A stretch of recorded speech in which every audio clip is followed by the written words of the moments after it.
Magandang araw mga idol, welcome sa channel ko, Dala Pochero.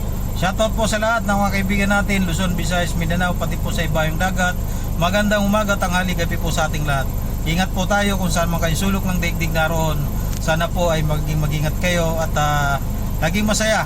So may pag-asa po tayong makikita. Kaya pa po natin ito labanan para sa pagbabago ng ating bansa. So muli ang inyong lingkod nagbabalik at pasensya na. Medyo matagal tayong nawala. So ngayon po ay nandito tayo para sa laban ng katotohanan. Ngayon po mayroon po tayong napanood kahapon. Ako'y natuwa po dahil naglabas na ng initial report ang COMELEC tungkol sa election sa 2025 senatorial lineup po.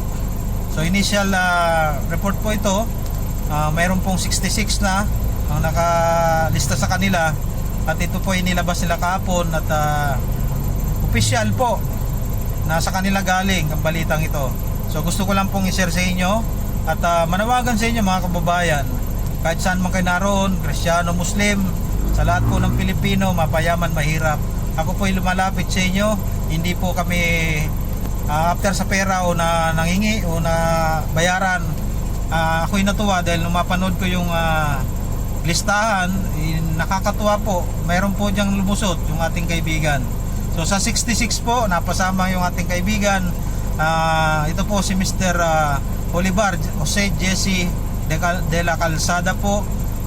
Kung natatandaan nyo po, siya po yung namuno nung 2019 na pinaglaban po ang operation dyan sa EDSA tungkol sa bus. Kaya nagkaroon po ng linya ang bus dyan na gusto nila ma-demolish o wala alisin ng bus sa EDSA.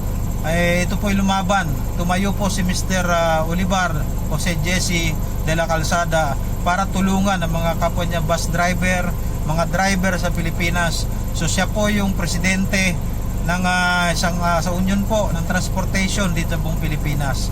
So siya po ngayon ay lumabas muli dahil napaka hirap na po ng kalagayan ng mga driver, kapwa driver natin mapasa anumang uri ng sasakyan. Lalo po sa public na driver na naghahanap buhay sa labas na tulad ko. Ako po yung humingi ng tulong sa inyo na tulungan natin itong si Mr. Olivar Jose Jesse de la Calzada na tumatakbo siya bilang independent na senador sa year 2025. So hashtag number 47 po siya, napasama siya sa number 6 sa 66 na candidate na initial report ng ating COMELEC. So tulungan po natin siya para sa kanyang ipinaglalaban na hindi natupad yung usapin noong 2019. So lumabas siya para ilaban niya ito, ituloy at magkaroon po ng buhay muli, maging masigla ang hanap buhay ng mga kapwa natin driver at mga katrabaho natin, mga tulad natin Pilipinong trabahante dito sa Pilipinas. Gusto niya pong magkaroon ng maayos na pasahod. So ito po ay pahuna lang sa sinasabi ko.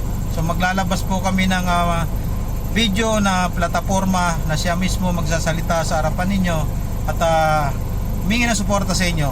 So ngayon po gusto ko lang pong ipanood, ipakita sa inyo, i-share sa inyo yung listahan ng COMELEC number yung 66 candidate ng year 2025.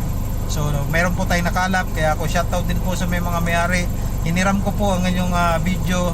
So para ito sa inyo, para sa lahat ng Pilipino.